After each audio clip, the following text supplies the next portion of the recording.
Vijayawada bench circle సమీపంలో విద్యుదాఘాతంతో ముగ్గురు మృతి చెందారు. నారా చంద్రబాబు నాయుడు కాలనీ రోడ్లోని చివరి బిల్డింగ్లో ఈ దుర్ఘటన జరిగింది. మృతుల్లో దంపతులు ఓ మహిళ ఉన్నారు. వస్త్రాలు తీసుకుంటూ ఇనుప తీగపై కాలు వేసి మహిళ విద్యుదాఘాతానికి గురైందని పోలీసులు తెలిపారు. మహిళను కాపాడబోయి ఆమె భర్త బంధువు మృతి చెందారన్నారు.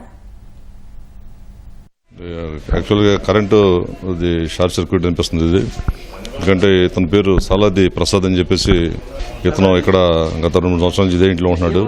ఈ రోజు మార్నింగ్ అతను ఇక్కడ ఇంటి కింద బట్టలు ఉతుకుంటుంటే వాళ్ళ వైఫ్ ఇనుప వైర్ మీద వేసిన బట్టలు తీసుకున్నప్పుడు గత రాత్రి పడిన వర్షం వలన కరెంట్ షాక్ కొట్టడంతో ఆవిడ గట్టిగా అరవడం జరిగింది.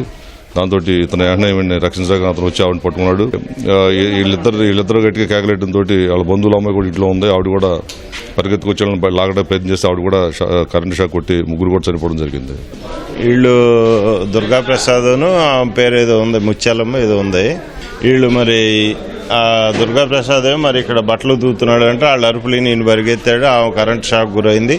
ఈలోపు వెళ్ళి ఆమెను పట్టుకున్నట్టున్నాడు. ఆమె పోయాడు. ఆయన పట్టుకుని మళ్ళీ ఇంకొక అమ్మాయి వచ్చింది. ఆమె పట్టు చనిపోయిందండి. అది జరిగింది. ఇక పక్కన ఉన్నటువంటి అపార్ట్మెంట్ లో వాళ్ళు చూశారంట. గబగబా అరుపులు వినపడుతున్నాయి ఏంటని వాళ్ళు ఆ గోడ మీదగా చూస్తే ముగ్గురు పడిపోయి ఉండారంట.